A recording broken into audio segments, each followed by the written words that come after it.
in 5, 4, 3, 2, and 1.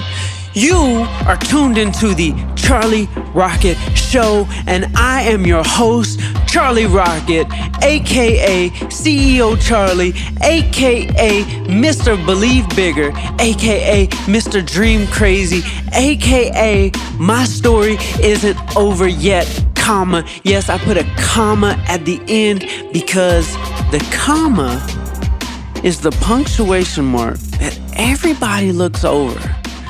Everybody's excited about the exclamation, but that's the end of something. They put periods, that's the end of something. They put question marks, that's question of something. The comma excites me, and y'all are probably like, Charlie, you're crazy. Why does a comma excite you? A comma excites me because when I was in my darkest place, and I was diagnosed with a brain tumor, and 305 pounds, and I was just called to nature, and I'm sitting there just talking to God, and he just told me to go on a journey. And this repeating sentence just kept popping up in my head.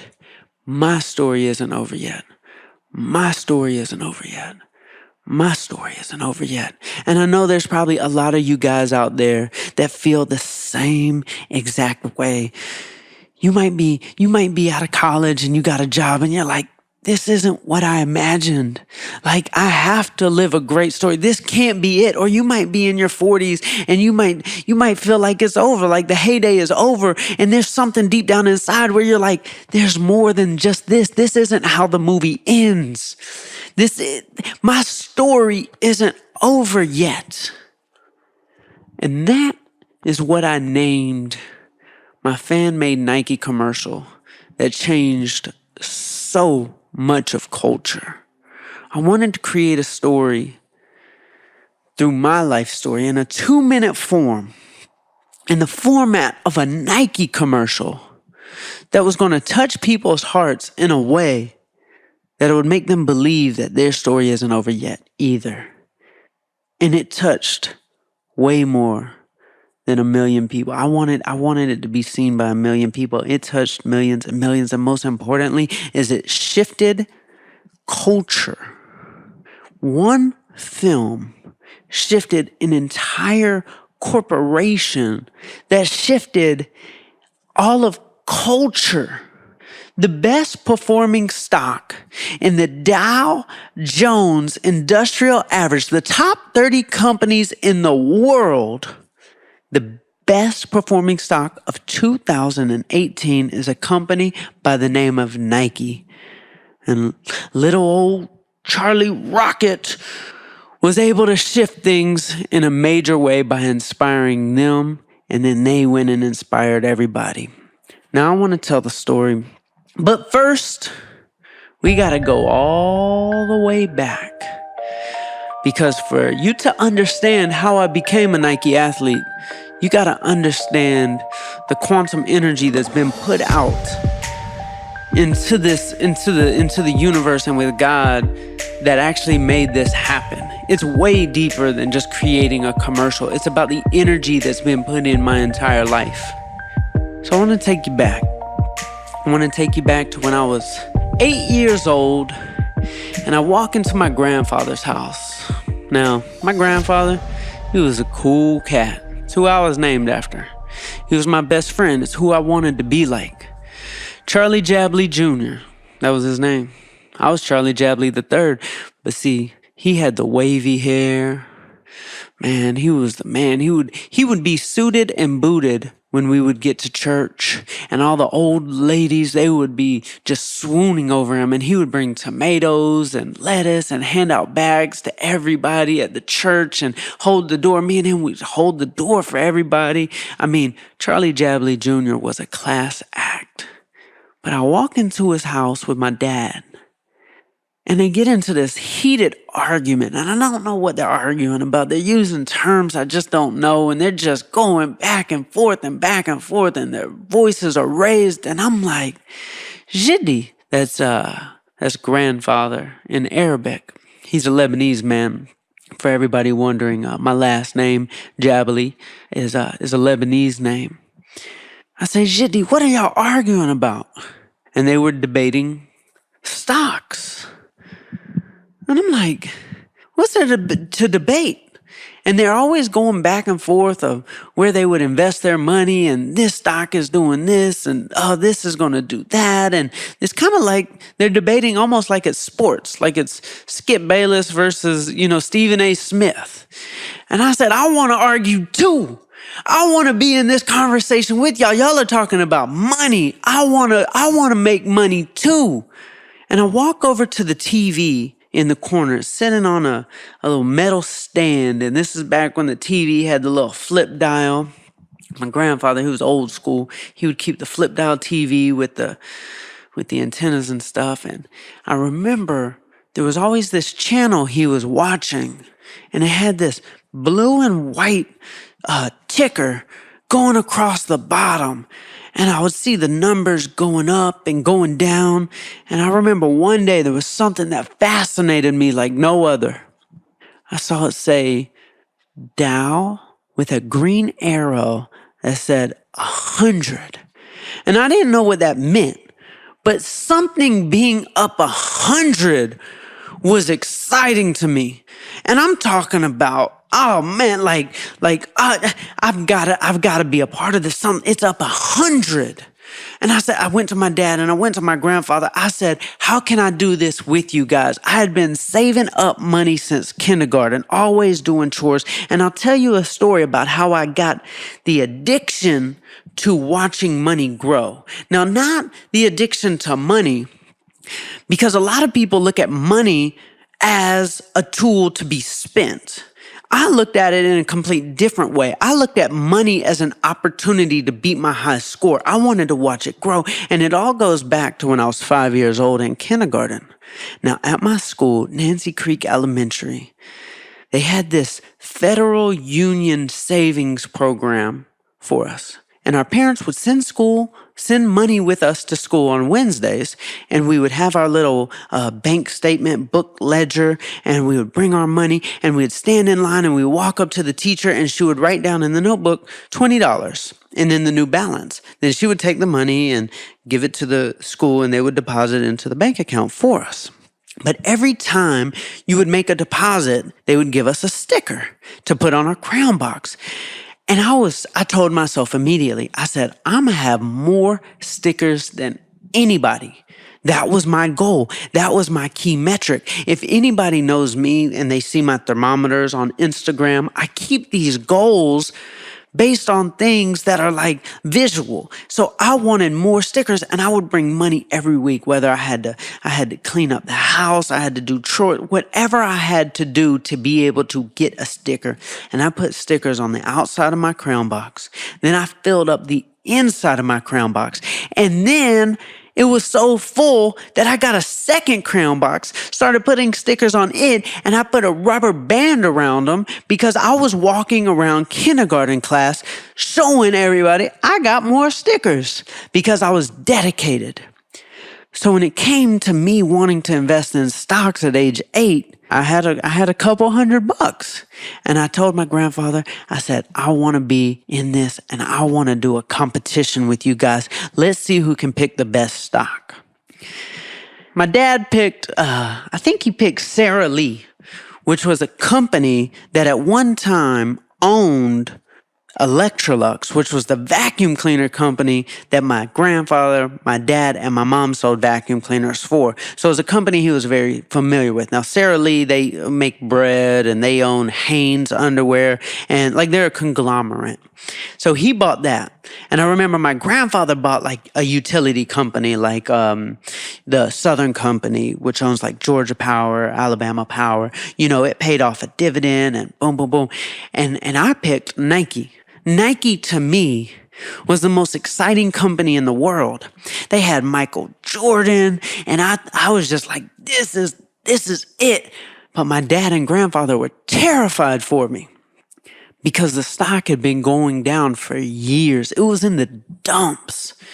And they were second guessing doing the stock competition because here I am. I've saved up all my little couple $100 and I want to buy a Nike. And I said, no, This is the coolest company on earth. They got Michael Jordan, and he just won the championship. And I want the shoes. I couldn't afford the shoes, but I wanted the shoes. So since I couldn't get the shoes, I wanted the stock.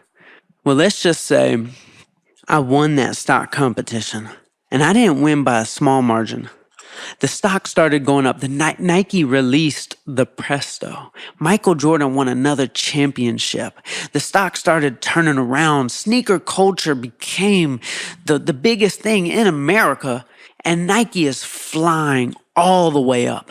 All the way up. Then it split. So that means the price got cut in half, but I got double the shares. And then it went up again and again and again. And I remember, I think I was able to walk away with it was something like $1,500, something crazy like that.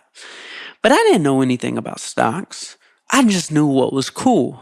And sometimes kids know the future because all they know is what they know. And I knew stocks. My dad and my grandfather, they were trying to be intelligent and, make the best, wise, financial decision. That's why they were debating, the fundamentals and the earnings report. I just knew I loved Michael Jordan. I loved Nike. So I had been putting out the quantum energy into Nike ever since I was a kid. But when I buried my dream of becoming an athlete, I got away from it. And that's when I became CEO Charlie and got into business.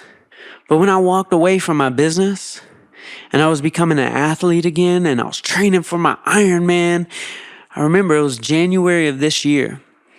I told my best friend Scott, I said, man, I'm going to be a Nike athlete. He said, what do you mean? I said, I believe that Nike needs a common man athlete. The common man athlete is going to be the one who changes the world, because I read in Nike's mission statement, if you have a body, then you're an athlete. And I said, that's me. That's me. And I know the data. I know that 7 out of 10 Americans are overweight or obese. And when we look at LeBron James, or we look at somebody who's dunking, or somebody who's intense, and somebody who's fast, yes, that's aspirational, but that's not inspirational, because we can't actually be that. We don't seek inspiration from that because we're nothing like those people. We're nothing like those athletes. And I said, I really, really believe in the law of attraction. And I would write down in my notebook, I am a Nike athlete. Nike wants to work with me. Nike loves all my ideas. I would write it down over and over and over. And I would write down, I want to be in a commercial with LeBron James and Serena Williams. And I would do it over and over and over every single day. I would wake up, I'd pull out my Quantum Possibilities notebook, and I would believe bigger. I had this crazy dream, and I would believe in it so much. But I had a problem. I needed a cameraman.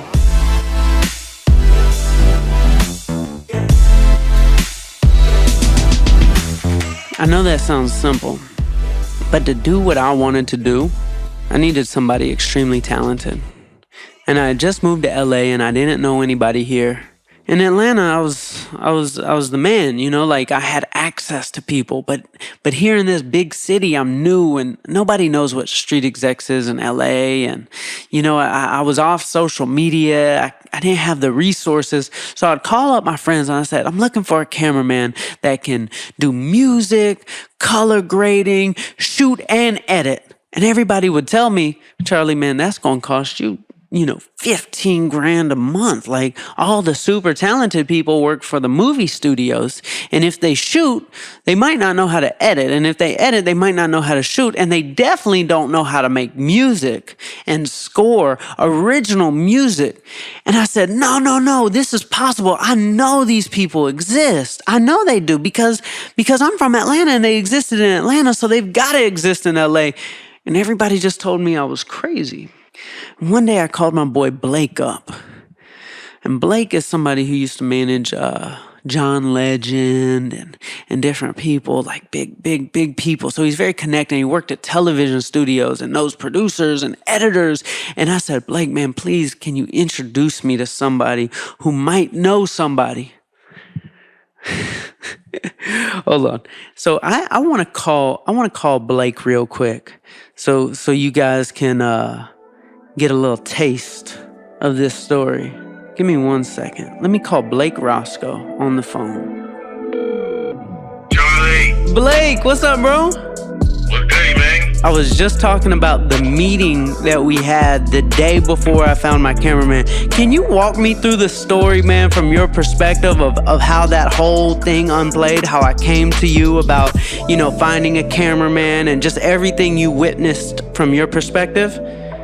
Yeah, so we've been meeting up talking about, putting something together for you to create a sizzle reel or to shoot a show. And, obviously I work in television, so I was like, all right, I know a couple people, let me brainstorm on it.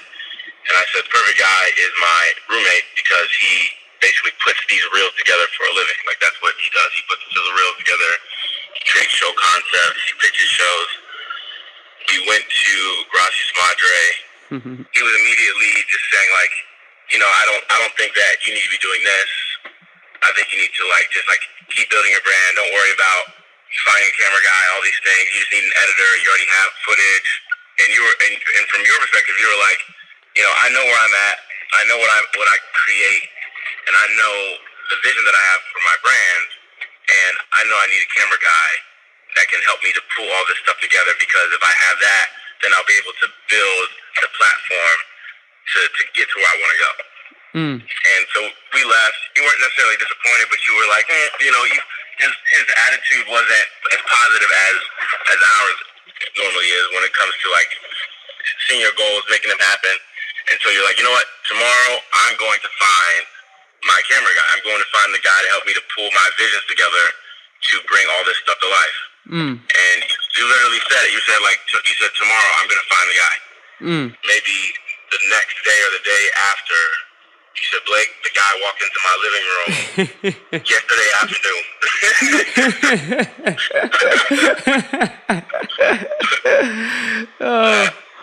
There might be different details, but that's how I saw it unravel in my head. Oh, man. You know what my biggest frustration is, Blake? What's that? When somebody tells me to be realistic. Right. Nothing makes me more angry. And man, your roommate, that guy, man, that television producer, he was just telling me, man, to just be realistic. You confirming this, I'm sure there's a lot of people out there who just hear me tell these crazy stories and think, I don't know, they might just think I'm making it up or something. But to hear it from somebody like you, bro, just confirms. And I'm over here talking about the Quantum Possibilities notebook, and I try my best not to sound crazy, but at the end of the day, it really is crazy. But my goal is to just make it seem less crazy, and that stuff like this does happen all the time. Right, it does, man, and I've seen it. I've seen you do it. I don't know if crazy is the right word, I think it's living beyond the construct of what people think are possible, because we always talk about possibilities are endless. So it's only crazy if your possibilities are confined in a box. But if your possibilities are endless, it's not crazy, right? That's right. And I've always said, very inspired by all the things you're doing. But I'm gonna hit you back. We got to catch up because top of the year is coming. I want to put some things together for you. All right. So, all right. Thank you, bro. Yes, sir. All right. So that right there is a little bit of proof, because Blake understands me. He wasn't the one telling me I wasn't realistic. He believed in me, and he said, Charlie, man, I believe in you, man. And I was just so fired up. And the next morning, I woke up and I wrote down in my Quantum Possibilities notebook. Hold on 1 second. Let me find it. I'm gonna read you what I wrote down word for word. Give me 1 second.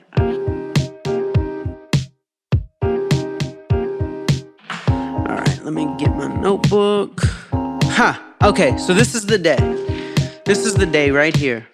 I said, cameraman and editor search and found. Today, it will be easy. I repeat, cameraman and editor search and found. Today, it will be easy. Now, granted, I don't know why I wrote in an incomplete sentence, but that's what I said. And I'm sitting on my couch, writing the Quantum Possibilities, Santa Monica, California. And 2 hours later, I'm in my living room and somebody walks through the front door and he was holding a camera and he was hanging out with my friend who's never in his life ever hung out with a cameraman before. And I said, "What are y'all doing?" He said, "Well, my friend asked me if he could use the house to film something. So he brought this other camera guy over." And I look at the camera guy and I said, "You make videos?" He said, "Yeah, I do like a little freelance work." And I was like, "Can I see some of your work?" He said, yeah. Check out my website. And immediately he had this little short film and I pulled it up and I said, "Bro, you did all this by yourself?" He said, "Yeah." I said, "What about the music?" He said, "Oh, well, I used to be in a rock band and we toured the world a couple times. So I do music too." And I said, "You do audio engineering?" He said, "Yeah, I do that too." I said, "Do you film, you edit, you do music, you do mixing?" And he said, "Oh yeah, and I also do color grading too." I said, "Oh my God, everything I was looking for just walked right through my front door." Now, Adrian, my videographer, he's the one who walked through the front door. Let's get him on the phone. He's usually asleep. He's a real rock star, so he goes to sleep probably like 7 in the morning. There's a pretty good chance we'll be able to get him to answer his phone because he didn't put his phone on Do Not Disturb. If I didn't pick up the phone, it's because of you. You are going to pick up the phone, Adrian. I believe bigger. I believe you're answering your phone. Come on, Adrian. Hello? Adrian! Hey, man, so I just sent the quantum energy that you're going to wake up. But I'm making an episode about how the whole Nike thing came together. So I need you to scratch your eyes off real quick, take your retainer out, and be ready to tell a story with me, bro. Oh, shit. Okay. Alright, so, like a week or so before January, New Year's resolutions, and we do a round table, and we're sitting there saying, why does such and such person on Instagram get to travel the world and do Nike commercials and not us? And I look at like the work that they do and I'm like, I could do that. I've reached a certain skill, like I should be doing that, And fast forward like a week, I get a phone call from a good friend of mine, and he wasn't going to pay me for this gig, but not too long. I think it was he got me to swim in an infinity pool at like a mansion. So you did the job in exchange for swimming in an infinity pool. Yeah, and I was like, oh, well, this is dope. So like, maybe we'll get to swim in some more infinity pools if I just do this one thing for him. Anyway, I was about to say no. I was like, I need to get paid for this one or something like that. But then I was like, you know what? I'm just going to go. Anytime I've ever done anything for him, it's always been something good that comes out of it. So I walk into this house. He's not even there. He's like, oh, I'm not even going to be there today. Oh, okay. So I'm like doing this gig by myself. And then, I walk through the door and Charlie's on the couch and he's like, his buddies are like, this guy's got a camera. What about him? And he's like, oh, a cameraman just walked through my front door. And he's like, yo, do you got a website? And I say, yeah, right here. He checks it out and I show him I do all kinds of different stuff like audio, video, coloring, editing, all that. And so I interviewed with them the next day and been working with them ever since. So I told you that I have this idea, right? Like we wanted to film a fan-made Nike commercial that tells my life story. So me and you, we like, okay, let's get up and brainstorm. We're going to storyboard this thing out. And we went to this little burger joint that had vegan burgers called The Counter. And me and you, we're both vegan. You're sometimes vegan. I'm just playing. I'm just playing. But we went to the counter. We order our Impossible burgers, and you came up with this amazing idea that was that had to do with footsteps and breathing and a PVC pipe. Man, can you walk us through that real quick? I think we came to the conclusion that running is boring. Kind of. Mm-hmm. Like, you have to do something exciting if you're going to, or something different if you're going to show running in a commercial, let alone a commercial that I think that commercial is like a minute long or like 2 minutes long. Mm-hmm. If you have 2 minutes of you running, it's going to get boring. What is something that we can do that's different? Mm-hmm. And I was like, you know what? Nobody's ever done something where like someone's running and the background changes. If we do that, how are we going to do it so it's consistent every time? Motion control. Mm-hmm. And you pitch that idea to a big Hollywood studio, and they're going to be like, oh, well, you need this, and that, and you need to spend all this money. And we're like, how about we just get a PVC pipe and I just hold it between you and me, and that will be like a ruler that is set in stone the whole time. And so we just did that, and was it perfect? No, but I did some stuff in post. Like, I was able to, it was good, it was close enough to be able to do the effect that we wanted to. And on top of that, we were like, okay, I told him, I do music, so that's my background, and I played in bands. I did the whole record label thing and touring thing, and I write songs, and I was like, what if we, like, instead of using stock music and just have it, be like this bland thing, like, what if we, like, actually, like, made, like, a song out of this, thing, to the beat of you running. Let's do this real quick. Let's play the audio right now for everybody to hear how this commercial came together. From the PVC pipe to the steps to the breathing, from walking in the front door to a week later, this is what was created. I pretty much had everything you can imagine in life. $1 million businesses, world tours, #1 albums. We even won a Grammy. I left it all. When I was 8, I had this dream. But as you get older, society tells you what's realistic. You see, I wanted to be an athlete, but I was a chubby kid. It didn't matter to society what I was passionate about. It only mattered what I could realistically accomplish. I had everything anyone could ever dream of. But the bigger my business got, the more I buried my dream. And one day, I cracked. I became over 300 pounds. I was diagnosed with a brain tumor. Despite everything going wrong, the most amazing people walked into my life at the right time. But in the end, I had to figure it out by myself. When you're broken, all you have left is your truth.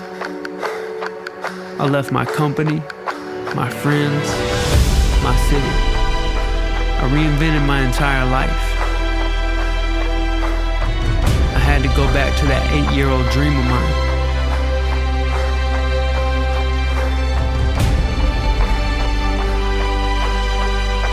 I will be an athlete.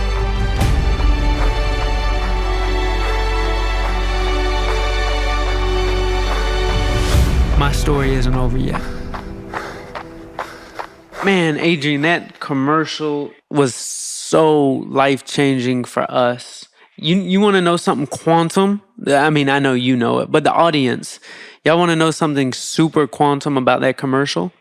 When you go on YouTube and watch it, there's a 10-year-old kid who hands me a pair of sunglasses at the end that kind of like brought me back to life.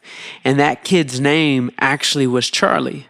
Like the vision was for me to be reminded of my childhood dream, But what's crazy is the person who brought this kid to be one of the actors in the commercial, his name was Charlie. Like, that's how quantum this entire thing was. And everything we said was going to happen with this commercial. We wanted Nike to see it. We wanted it to inspire millions of people. Well, within like 3 or 4 days, it got 1 million views on Facebook and YouTube and Instagram.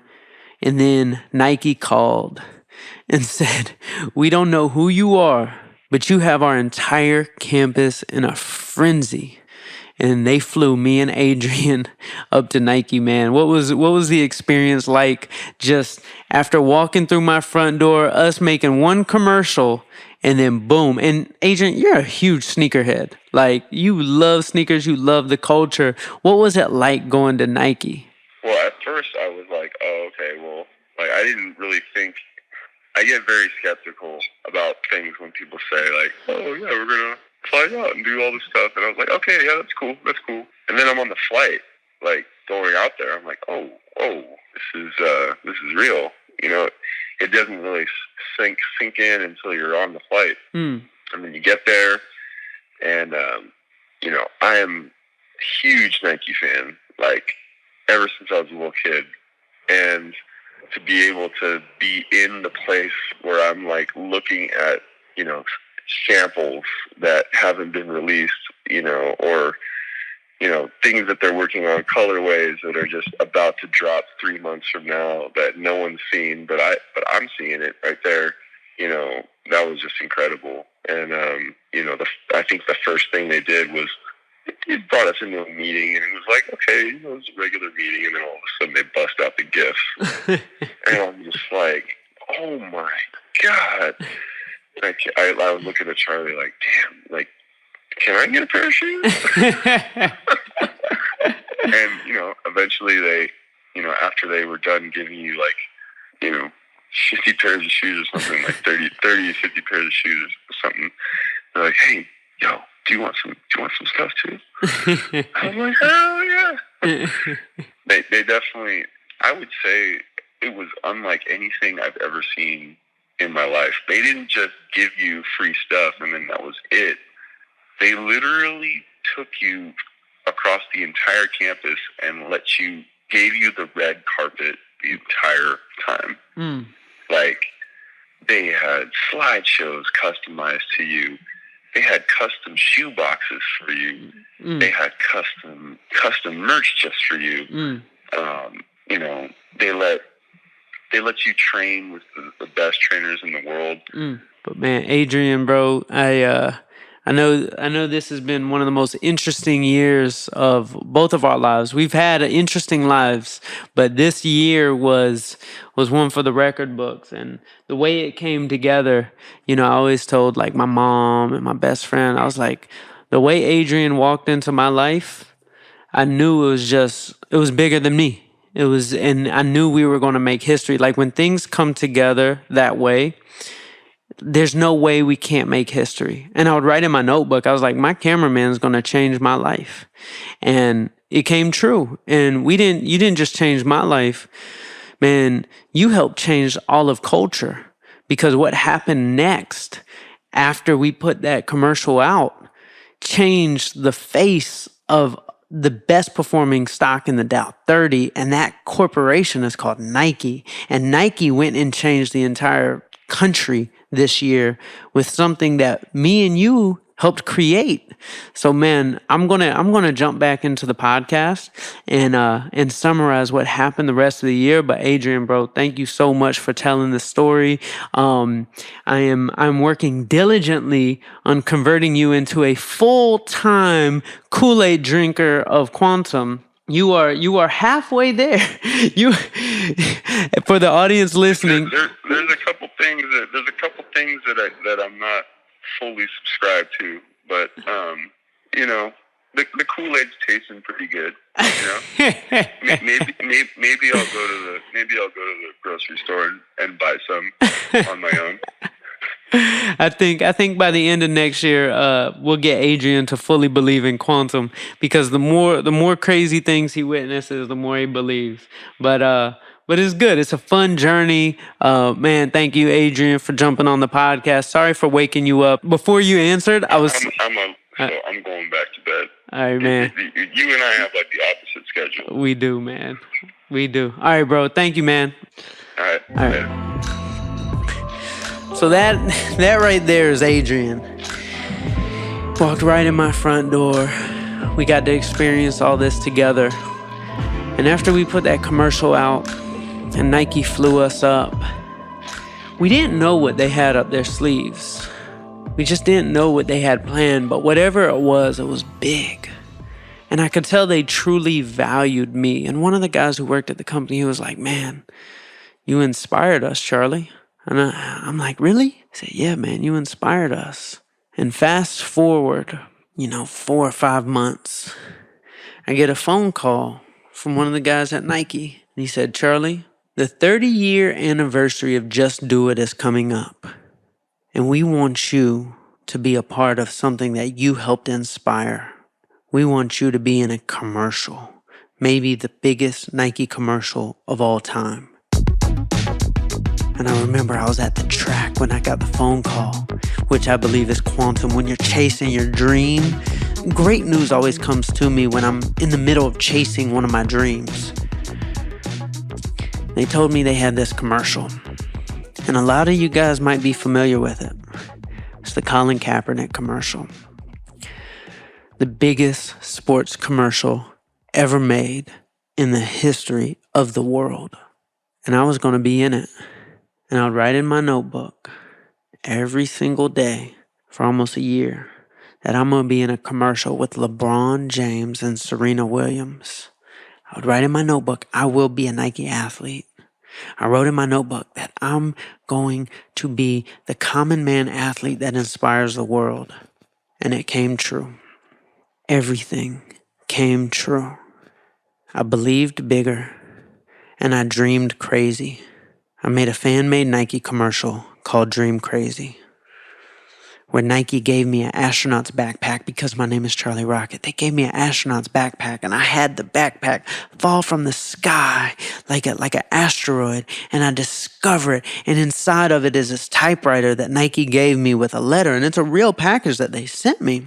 And I made this fan-made Nike commercial about this astronaut's backpack and how I feel that I'm a rocket, and all rockets start off slow, and at one point, I was slow, but that's okay because you don't have to worry about where you're at when you know where you're going. And I believed in my finish line. I believed I was already there. It's just I tell myself, time hasn't caught up yet. I said, it's already done. Time hasn't caught up yet. I'm a Nike athlete. It's already done. Time hasn't caught up yet. I'm fast. It's already done. Time just hasn't caught up yet. I'm fit. It's already done. Time just hasn't caught up yet. I'm going to be in commercials with LeBron and Serena. It's already done. Time hasn't caught up yet. Just like the day my cameraman walked right into my life, I said, it will be easy. I believed it would be easy. And that's why he walked in my front door. I took the action steps. I tried to take meetings. I got frustrated. I was sending out that quantum energy from my heart. I believed in something very purposeful that me being a Nike athlete would help inspire people. So I was sending out positive quantum energy, not just, I want to be famous, but no, it was positive. It was for something that was going to help people. So the energy I'm putting out into the world came back. And I became a Nike athlete. And any takeaway that I would have for you listening to this would be, wake up, get a notebook. At the top of that notebook, write quantum possibilities. And I want you to write down in that notebook everything that your heart desires. Go from your heart, not your head. Right from your heart and send out that energy. And then it's okay if things don't happen because that's going to fuel your heart and it's going to make you frustrated. Like when I called Blake, I got frustrated. So that was strengthening the signals that I was sending from my heart. And I wrote down, and I want you to believe bigger. I want you to tell yourself it's going to be easy. And I want you to say on that piece of paper, it's already done. Time hasn't caught up yet. Did I get to be a Nike athlete all by myself? Absolutely not. Yes, I showed up and I did work, but it doesn't make sense. It was something bigger than me going on here. It wasn't just, oh, I worked hard for it. Yes, there's the law of attraction and there's the law of action, but it was bigger than just working. Yes, I put my foot forward, and yes, I made a fan-made Nike commercial, but that was just me sending out the signals to the law of attraction that yes, I truly want this, God. Yes, please give it back to me. It was 1 + 1 = 1,000. Working is 1 + 1 = 2. But when you believe bigger, it's 1 + 1 = 1,000. Whew, what a story. What a year.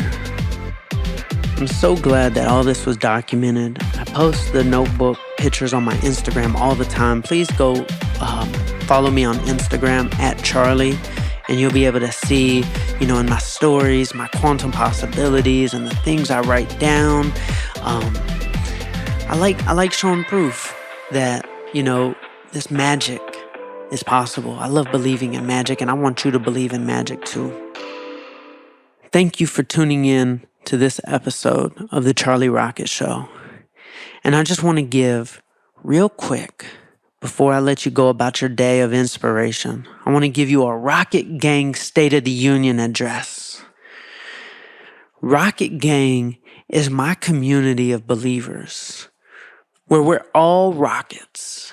And I'm going to strengthen it, and I want you to be a part of it with me. Why a rocket? Well, all rockets start off slow.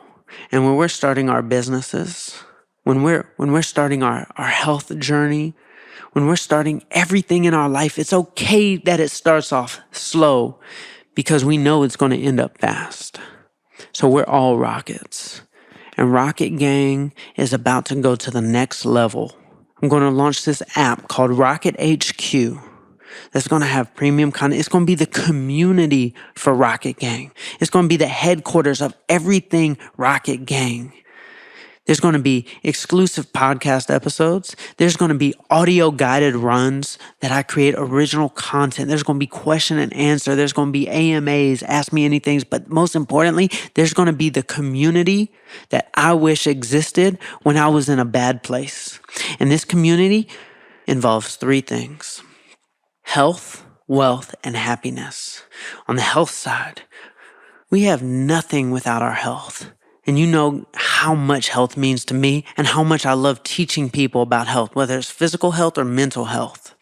And then on the wealth side, I love teaching people about business. I love living the example and teaching what I've experienced in my life. CEO Charlie is passionate about teaching the lessons and teaching the stories about what I've been through when I was CEO Charlie. So I'm here to share all this crazy knowledge with you in a very simple form, so you can become successful in your business as well. And the happiness side, that's that transformation. That's that overcoming adversity that we're all going through. And we're going to launch Rocket HQ together. And I want you to stay tuned for that. I'm also launching Rocket University. That's going to be the learning platform. That's going to be the in-depth courses that I create and download everything that's been in my head, all my theories, all my knowledge, how I built my businesses, how I started my businesses with no money, how I reinvented my life with my health, my mindset. There's going to be so much value in Rocket University that I want to share with you guys. So these things are coming January 2019, Rocket HQ and Rocket University. If you're interested in becoming a founding member, please email me, ceocharlie@gmail.com, or DM me on Instagram @Charlie and say that you want to be a founding member. A founding member is somebody who we're going to build the entire university around based upon your ideas and based on your concepts, and we're going to structure it around the first 100 founding members. So please email me and we'll start having some phone calls and conversations about how to build Rocket University the right way with your voice involved. Thank you so much for tuning into this episode of The Charlie Rocket Show. I will check in with you guys tomorrow.